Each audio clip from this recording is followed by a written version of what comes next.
നമ്മൾ ഈ മുറിച്ച് വെച്ച നാരങ്ങ മസാലയിലേക്കല്ല ചിക്കൻ്റെ മേളിലേക്കാണ് പിഴിയുന്നത്. ഇപ്പം നമുക്ക് രണ്ട് സൈഡിലും തൂക്കിയിടാൻ പറ്റും. എല്ലായിടത്തും നന്നായിട്ട് മസാല എല്ലാം പിടിച്ച് നല്ല അടിപൊളിയായിട്ട് വന്നു. നല്ല സെറ്റ്. ഇതാണ് സ്ലോ കുക്കിംഗ് എന്ന് പറയുന്ന സംഭവം. എല്ലാ ചങ്കുകൾക്കും നമസ്കാരം. ഇന്ന് ഒരു പ്രത്യേകതയുള്ള വീഡിയോ ചെയ്യുന്ന കാര്യം എന്താണെന്നറിയോ? നമ്മളാക്കിയ ക്യാമ്പ് സെറ്റേഴ്സിൻ്റെ അഭിമാനമായ സാക്ഷാൽ ബക്കറ്റ് ചിക്കൻ്റെ വേർഷൻ 2 ആണ് വരുന്നത്. അതായത് ബക്കറ്റ് ചിക്കൻ 2.0 ആണ് നമ്മളിന്ന് ചെയ്യുന്നത്. പെരയ്ക്ക് തീ പിടിക്കുന്ന വീഡിയോ അല്ല, ഇനി പെരയ്ക്ക് തീ പിടിക്കാതിരിക്കാനുള്ള പുതിയ ട്രിക്സുമായിട്ടാണ് നമ്മൾ ഇന്നത്തെ വീഡിയോയിൽ വന്നിരിക്കുന്നത്. അപ്പോൾ കഴിഞ്ഞ നമ്മുടെ ബക്കറ്റ് ചിക്കൻ ലോക്ക്ഡൗൺ സമയത്ത് ഹിറ്റായത് എല്ലാവർക്കും അറിയാം. പുരയ്ക്ക് തീ പിടിക്കുന്നു, പോലീസിൻ്റെ ഡ്രോൺ വന്ന് പിടിക്കുന്നു, അങ്ങനെ സീനോട് സീൻ. പിന്നെ കുറേ പേരുടെ ചിക്കൻ കരിഞ്ഞു പോകുന്നു. അങ്ങനെ ഒത്തിരി പ്രശ്നം ഉണ്ടായിരുന്നു കഴിഞ്ഞ തവണത്തെ നമ്മുടെ ബക്കറ്റ് ചിക്കൻ. എന്നാൽ ഇത്തവണ അങ്ങനത്തെ ഒരു പ്രശ്നം ഉണ്ടാകാത്ത വിധത്തിൽ അതിൽ സിമ്പിളായിട്ട് വീടിനകത്ത് വെച്ചോ പുറത്ത് വെച്ചോ എവിടെ വെച്ച് വേണ്ടില്ല ചിക്കൻ കരിഞ്ഞു പോകാതെ ബക്കറ്റ് ചിക്കൻ ഉണ്ടാക്കാൻ വേണ്ടിയിട്ടുള്ള പുതിയ വീഡിയോയിലേക്ക് സ്വാഗതം. ചിക്കനെ ഒന്ന് വരയിട്ടെടുക്കാം. വേകണമെങ്കിൽ വരയിടണം. ഇതുണ്ട്, ഇങ്ങനെ ചെറുതായിട്ട് നല്ല ആഴത്തിൽ വരയിടണം.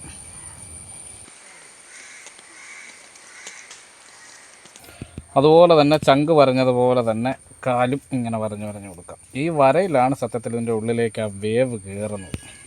അതുകൊണ്ട് വരയിടാൻ ഒരു മടിയും കാണിക്കരുത്. പൂളിക്കോണം ചുമ്മാ.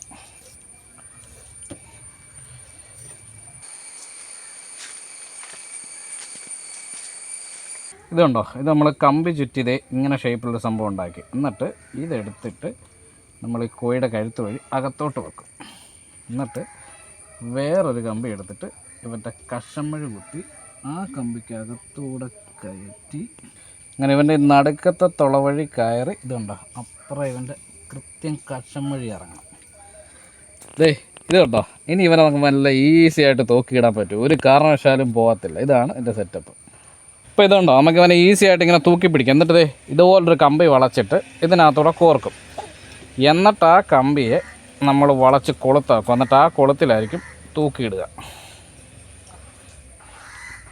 കണ്ട, ഈ കുളത്തിൽ ഇവനെ ഈസി ആയിട്ട് നമുക്ക് തൂക്കിയിടാൻ പറ്റും. അതുപോലെ തന്നെ നമ്മൾ കാല് രണ്ടും കമ്പിക്ക് കൂട്ടിക്കെട്ടി ഇനി ഈ നടുവഴി ഒരു കമ്പി അങ്ങ് കയറ്റണം. എന്നിട്ട് ആ കാലിൻ്റെ അതിലെ ഇട്ടിട്ട് ഇവിടെയും നമ്മളൊരു കുളത്തങ്ങ് സെറ്റ് ചെയ്യുവാണ്. എന്തിനാന്ന് വെച്ചാൽ ചിലപ്പം തലകുത്തിയും ഇവനെ ഒന്ന് തൂക്കി ഇടേണ്ടതായിട്ട് വരും. അങ്ങനെ വന്നാൽ ഇപ്പം നമുക്ക് രണ്ട് സൈഡിലും തൂക്കിയിടാൻ പറ്റും. ഇനി മസാലകൾ ഓരോന്നായിട്ട് ഞാൻ പരിചയപ്പെടുത്താം. ഉപ്പ് ഒരു ശകലം എടുക്കുന്നുള്ളൂ. കാര്യം എന്താണെന്ന് വെച്ചാൽ ഈ ബട്ടർ സോൾട്ടഡാണ്. ഇത് ജിഞ്ചർ ഗാർലിക് പേസ്റ്റാണ്. ഇഞ്ചിയും വെളുത്തുള്ളി അരച്ചത്. ഒരു നാരങ്ങ മുറിച്ച് വെച്ചിട്ടുണ്ട്. ശകലം കുരുമുളക് പൊടി, ഒരു ഇച്ചിരി പ്രീമിയം മുളക് പൊടി, ഒരു ശകലം മഞ്ഞൾപ്പൊടി, ഒരു ഇച്ചിരി ഗരം മസാല, നമ്മുടെ ഗരം മസാല. ഇതിൻ്റെ റെസിപ്പി ആണെങ്കിൽ ചോദിച്ചാൽ പറഞ്ഞുതരാം കേട്ടോ. അപ്പോൾ ഇതെല്ലാം കൂടി ഇനി മിക്സ് അടിക്കാം. ഇനി നമുക്കിതെല്ലാം കൂടെ ചേർത്തിട്ട് ഈ ബട്ടറുമായിട്ട് ചേർത്ത് മിക്സ് ചെയ്യും. ബട്ടർ എന്നാത്തിനാണെന്നറിയോ യൂസ് ചെയ്യുന്നത്? ഇതിന് നമ്മൾ എണ്ണയോ വെള്ളമോ ഒന്നും യൂസ് ചെയ്യുന്നില്ല. അപ്പോൾ ഈ ഡ്രൈ ആയിട്ട് കുക്കാകുമ്പം നല്ല സോഫ്റ്റായിട്ട് ഇറച്ചി കിട്ടാൻ വേണ്ടിയിട്ടാണ് ബട്ടർ ചേർക്കുന്നത്. ഇപ്പം ഇതൊരുവിധം സെറ്റായിട്ടുണ്ട്. നാരങ്ങ ചേർത്തിട്ടില്ല. നാരങ്ങ ചേർക്കുന്ന കാണിച്ചു തരാവേ.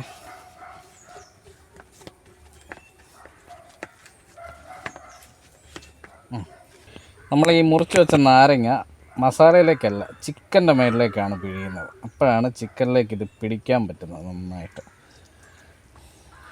ഇനി നമുക്ക് മണവാട്ടിയ മഞ്ഞളിടുന്നത് പോലെ അങ്ങനെ അങ്ങ് തേച്ച് പിടിപ്പിക്കാം നന്നായിട്ട്. ഈ വരയ്ക്കകത്തോട്ടെല്ലാം അങ്ങ് ഇറങ്ങണം.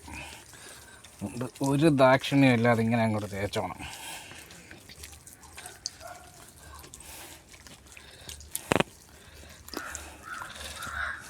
ഈ തേക്കുമ്പോൾ കമ്പി കയ്യെ കുത്തിക്കയറാൻ നോക്കണം കേട്ടോ. അതാണ് എന്നെ പറയരുത്.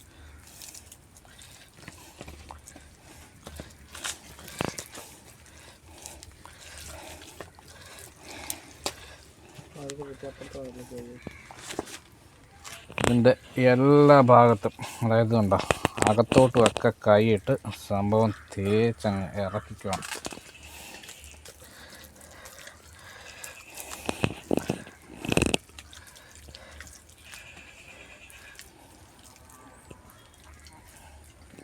എല്ലായിടത്തും നന്നായിട്ട് മസാല എല്ലാം പിടിച്ച് നല്ല അടിപൊളിയായിട്ട് വന്നു. ഇനി ഇവ നമുക്ക് പൊതിഞ്ഞ് കെട്ടി ഒരു 2-2.5 മണിക്കൂർ അങ്ങ് വെച്ചേക്കാം. നമ്മുടെ ബക്കറ്റ് ചിക്കൻ 2.0യുടെ ഒരു പ്രത്യേകത എന്താണെന്ന് വെച്ചാൽ, സാധാ ഇത് എണ്ണപ്പാട്ട എടുക്കുന്നു, ഇതൊരു 10 രൂപയ്ക്ക് വാങ്ങിക്കാൻ കിട്ടും. ഇത് നമ്മൾ കഴിഞ്ഞ തവണ കമത്തി വെച്ചെങ്കിൽ ഇത്തവണ ഇത് നേരെ തന്നെയാണ് വെക്കുന്നത്. പകരം മറ്റൊരു എണ്ണപ്പാട്ടയുടെ മേൽഭാഗം മുറിച്ചെടുത്തിക്കുക. ഇതിങ്ങനെ മുറിക്കാൻ വലിയ പാടൊന്നുമില്ല, ചുമ്മാ ഒരു കത്തി കുത്തിയിട്ട് ഇങ്ങനെ വലിച്ചു വിട്ടാങ്കിൽ കീറി പോരുന്നേ ഉള്ളൂ. എന്നിട്ട് ഈ എല്ലാ സൈഡിലും നമ്മൾ ഓരോ ഗ്യാപ്പ് ഇട്ട്, എന്നിട്ട് ഇത് കണ്ടോ, ഇതിങ്ങനെ ഇതിലേക്ക് മൂടാൻ വേണ്ടിയിട്ടാണ് ആ ഗ്യാപ്പ് ഇട്ടത്. അന്നേരം കൃത്യമായിട്ട് ഇതിനകത്തിട്ട് ഇറങ്ങിയിരിക്കും. അതുപോലെ തന്നെ ഇവിടെ തുളയിട്ടിട്ട് ഒരു കമ്പിക്കുളത്തിങ്ങനെ കെട്ടി തൂക്കിയിട്ടിട്ടുണ്ട്. വെത്തയിലാണ് മുമ്പേ കാണിച്ച് കുളത്തിങ്ങനെ കോർത്തിട്ട് നമ്മൾ ചിക്കൻ തൂക്കിയിടുന്നത്. നല്ല മഴക്കാലം ആയതുകൊണ്ടാണ് നമ്മൾ സ്റ്റൗ എടുത്തിരിക്കുന്നത്. അല്ലെങ്കിൽ ഒരു 3 കല്ല് വെച്ച് അതിൻ്റെ ഇടയിൽ തീ കത്തിച്ചാൽ മതി. നമുക്ക് സ്റ്റൗ ഒന്ന് കത്തിക്കാം. എന്നിട്ട് ഇതിൻ്റെ മുകളിലേക്ക് നമ്മുടെ ബക്കറ്റ് അഥവാ എണ്ണപ്പാട്ട വെക്കുന്നു. ഇത് കണ്ടോ, ഇത് മെറ്റലാണ്, മുറ്റത്തിരുന്ന മെറ്റൽ. അത് ഇതിനകത്തോട്ട് ഇട്ട് കൊടുക്കണം.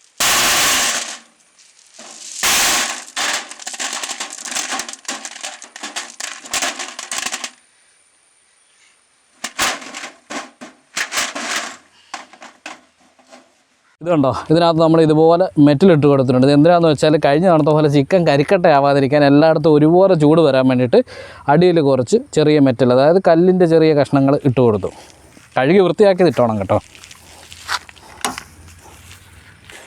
നമ്മുടെ ചിക്കനിലിട്ട കൊളുത്ത് പാട്ടയിലിട്ട കൊളുത്തിലിട്ട് കോർക്കുന്നു. അത് കഴിയുമ്പം ഇത് കണ്ടോ, തെങ്ങനെ ചിക്കൻ കിടന്നോളൂ. ഇതാണ് അതിനകത്ത് നമ്മൾ ഇറക്കാൻ വേണ്ടി പോകുന്നത്. ഇനി ഇവനെ നമുക്ക് പയ്യെ നമ്മുടെ ബക്കറ്റിനകത്തോട്ടങ്ങ് ഇറക്കാം. അപ്പം ഇവിടെ ഒരു തുള കിടക്കുന്നത് എന്തിനാണെന്നൊരു സംശയം ഉണ്ടാകും. അത് അടയ്ക്കാനാണ് സവോള. ഇതങ്ങോട്ട് വെച്ച് ഞെക്കിയ ഖതം ഹോഗയ. അപ്പം ചെറിയൊരു മഴയൊക്കെ കഴിഞ്ഞ് ഞങ്ങൾ കുടയൊക്കെ പിടിച്ചിങ്ങനെ ഇരിക്കുകയാണ്. ഇനി കരിഞ്ഞോ ഇല്ലയോ നമുക്ക് ഇങ്ങനെ ഇതിൽ ഒളിഞ്ഞു നോക്കാൻ പറ്റും. കരിഞ്ഞിട്ടില്ല, വെന്തോണ്ടിരിക്കുക.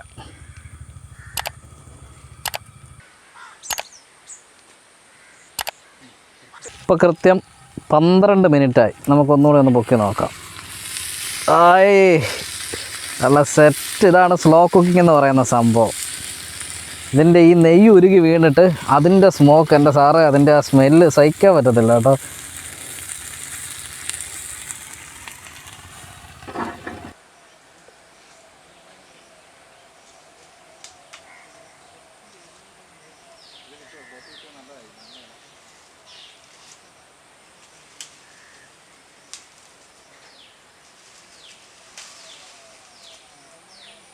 കൃത്യം 22 മിനിറ്റ് ആയിട്ടുണ്ട്. ഇനി നമുക്ക് നോക്കാം എങ്ങനെയുണ്ടെന്ന്.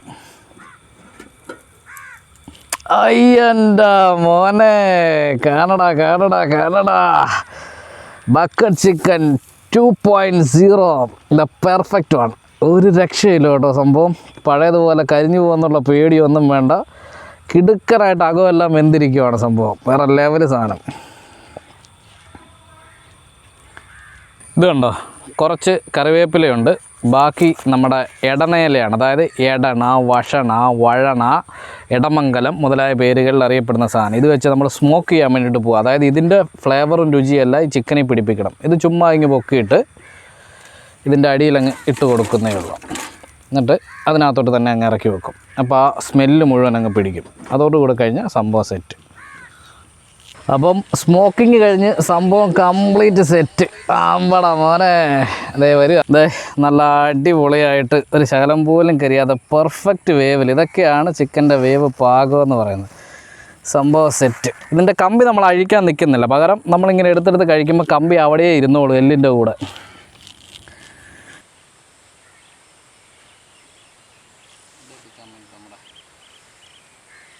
ഇങ്ങനെ കുറച്ച് നാരങ്ങയൊക്കെ അങ്ങ് പിഴിഞ്ഞ്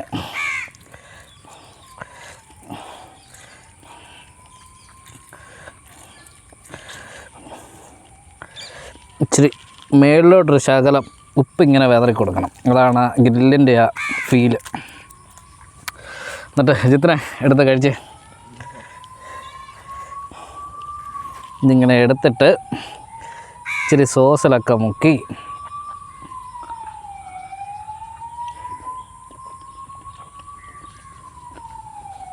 അടിപൊളിയാണ്, നന്നായിട്ട് വന്നിട്ടുണ്ട്. ഇതിൻ്റെ പ്രത്യേകത എന്താണെന്ന് പറയട്ടെ, നമ്മൾ ഈ കരിങ്കല്ലിൻ്റെ മേളിൽ ബീഫ് വെച്ചുണ്ടാക്കുന്ന പരിപാടി ഉണ്ടല്ലോ, കരിങ്കൽ പാളിയുടെ അടിയിൽ നിന്ന് തീ കത്തിച്ചിട്ട് അതിൻ്റെ മേളിൽ ബീഫ് വെക്കുമ്പോൾ ഈ കല്ലിൻ്റെ ഒരു പ്രത്യേക രുചി കിട്ടും. എക്സ്ട്രീം ലെവലായിട്ട് ആ സംഭവം കിട്ടിയിട്ടുണ്ട്. സംഭവം അടിപൊളിയാണ്. ഞങ്ങളൊന്ന് കഴിക്കട്ടെ. നല്ല ടേസ്റ്റാണ്. ആ സോസും കൂടെ വരുമ്പോഴാണ് അത് ഇത്രയും ഈ 15 മിനിറ്റ് എടുത്ത് ചെയ്തുകൊണ്ട്, 22 മിനിറ്റ് എടുത്ത് ചെയ്തുകൊണ്ട് ഇതിനകവും എല്ല് വരെ നല്ല, എല്ലിൻ്റെ ഭാഗം വരെ നല്ല സോഫ്റ്റായിട്ട് വെന്തിട്ടാണ് ഇതിരിക്കുന്നത്. വേണ്ട ബ്രെഡും കൂടെ എന്തെന്ന് നോക്ക്. അതും കഴിച്ചിട്ടുണ്ടേ. ബ്രെഡും കൂടെ ചെറിയൊരു ഫ്ലേവർ വരുന്നുണ്ട്. അതായത് നമ്മളെ സ്മോക്ക് ഇട്ടില്ലേ, അതിൻ്റെ ചെറിയൊരു ഫ്ലേവർ, ഫുള്ളായിട്ടില്ല, ചെറിയൊരു ഫ്ലേവറൂടെ കയറുമ്പോൾ അപ്പോൾ വേറെ ലെവലാണ് അവനെ. അപ്പോൾ നമ്മുടെ ക്യാമ്പ് സെറ്റേഴ്സിൻ്റെ ബക്കറ്റ് ചിക്കൻ 2.0 നിങ്ങൾക്ക് എല്ലാവർക്കും ഇഷ്ടപ്പെട്ടു എന്ന് വിചാരിക്കുന്നു. നിങ്ങൾ മറക്കാതെ സബ്സ്ക്രൈബ് ചെയ്യുക, പേജ് ലൈക്ക് ചെയ്യുക, ഷെയർ ചെയ്ത് മറ്റുള്ളവരിലേക്കും കൂടെ എത്തിക്കുക. തുടർന്ന് ഒരു കിടുക്കാച്ചി എപ്പിസോഡുമായി വരുന്നവരേക്കും that's Jithin and this is Mark Antony signing of.